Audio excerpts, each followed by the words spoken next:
ছাত্র জনতার ক্ষোভের আগুনে পুড়ল ঢাকায় ধানমন্ডির ৩২ নম্বরে শেখ মুজিবুর রহমানের বাড়ি। বুধবার রাতে বাড়িটি ভাঙচুর শুরু হয়।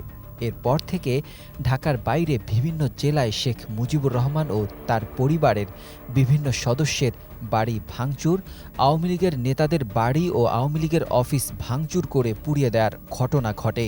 খুলনায় ক্ষমতাচ্যুত স্বৈরাচারী প্রধানমন্ত্রী শেখ হাসিনার চাচার শেখ বাড়ি ভাঙার মধ্য দিয়ে ঢাকার বাইরে এ ধরনের কাজ শুরু হয়। অন্তর্বর্তী সরকার বলছে এসব ভাঙচুর ও অগ্নিসংযোগ আসলে ছাত্র জনতার গভীর ক্ষোভের বহিঃপ্রকাশ। শেখ হাসিনার সহিংস আচরণের প্রতিক্রিয়ায় বাড়ি ভাঙচুরের ঘটনা ঘটে। চট্টগ্রাম, রাজশাহী, খুলনা, রংপুর, ময়মনসিংহ, বরিশাল ও সিলেট বিভাগের বিভিন্ন জেলায় ভাঙচুর ও আগুন ধরিয়ে পুড়িয়ে দেওয়ার ঘটনা ঘটেছে। খুলনা নগরীর ময়লাপোতা এলাকায় অবস্থিত শেখ বাড়ির একটি অংশ এক্সকাভেটর দিয়ে ভেঙে গুঁড়িয়ে দেওয়া হয়েছে। বাড়িটি ক্ষমতাচ্যুত স্বৈরাচারী প্রধানমন্ত্রী শেখ হাসিনার চাচা শেখ আবু নাসেরের। এ বাড়িটি শেখ হাসিনার চাচাতো ভাই সাবেক সংসদ সদস্য শেখ হেলাল উদ্দিন সহ পরিবারের সদস্যরা বসবাস করতেন। মূলত ওই বাড়ি থেকেই পদ্মার এপারের আওয়ামী লীগের রাজনীতি নিয়ন্ত্রিত হতো। গত বছরের ৪ই আগস্ট প্রথম দফায় বাড়িটিতে আগুন ধরিয়ে দিয়েছিল ছাত্র জনতা। এদিকে কুষ্টিয়ায় বুলডোজার দিয়ে ভাঙা হয়েছে আওয়ামী লীগের যুগ্ম সাধারণ সম্পাদক ও কুষ্টিয়া ৩ আসনের সাবেক সংসদ সদস্য মাহবুবুল আলম হানিফের বাড়ির একটি অংশ। এই বাড়িটিতেও গত ৪ই আগস্ট ও ৫ই আগস্ট ভাঙচুর চালিয়ে আগুন ধরিয়ে দেওয়া হয়েছিল। বরিশালে বুধবার রাত থেকে বুলডোজার দিয়ে সাবেক মেয়র ও নগরীর আওয়ামী লীগের সাধারণ সম্পাদক সাদিক আবদুল্লাহ এবং প্রবীণ আওয়ামী লীগ নেতা আমির হোসেন আমুর বাড়ি ভাঙা শুরু হয়। আজ বৃহস্পতিবারেও বুলডোজার দিয়ে বাড়ি ভাঙা চলছিল।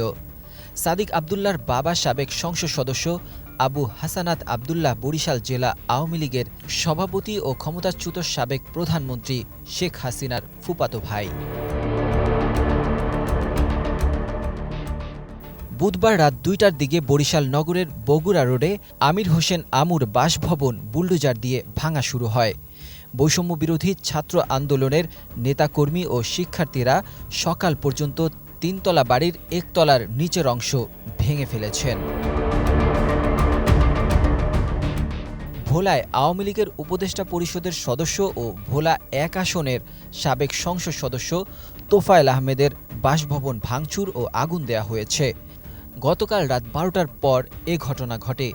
আজ সকাল পর্যন্ত বাসভবনে আগুন জ্বলছিল। এদিকে পিরোজপুরের সাবেক সংসদ সদস্য AKM আউয়াল এবং তার ভাই সাবেক মেয়র হাবিবুর রহমানের বাড়িতে ভাঙচুর ও আগুন ধরিয়ে দিয়েছে বিক্ষুব্ধ জনতা। গণ অভ্যুত্থানে হাসিনার পতনের পর গত ৫ই আগস্ট বাড়ি দুটিতে একাধিকবার আগুন ধরিয়ে দেয়া হয়। রাজশাহীতে সাবেক পররাষ্ট্র প্রতিমন্ত্রী শাহরিয়ার আলমের গ্রামের বাড়িতে অগ্নিসংযোগ করা হয়েছে। নাটোর শহরের সাবেক সংসদ সদস্য শফিকুল ইসলাম শিমুলের জান্নাতি প্যালেসে আবার আগুন ধরিয়ে দিয়েছে বিক্ষুব্ধ ছাত্র জনতা। এছাড়া পাবনার ঈশ্বরদীতে উপজেলা আওয়ামী লীগের কার্যালয় এক্সকাভেটর দিয়ে গুঁড়িয়ে দিয়েছে বৈষম্যবিরোধী ছাত্র জনতা। কিশোরগঞ্জ জেলা আওয়ামী লীগের কার্যালয়কে পাবলিক টয়লেট হিসেবে ঘোষণা দেওয়া হয়েছে। কুমিল্লার সাবেক সংসদ সদস্য AKM বাহাউদ্দিন বাহারের বাড়িতে ভাঙচুর ও আগুন দেয়া হয়েছে। আত্মগোপনে থাকা আওয়ামী লীগের সাধারণ সম্পাদক ওবায়দুল কাদেরের নোয়াখালীর কোম্পানিগঞ্জে উপজেলায় গ্রামের বাড়িতে হামলা, ভাঙচুর, অগ্নিসংযোগ ও লুটপাট চালিয়েছে বিক্ষুব্ধ ছাত্র জনতা।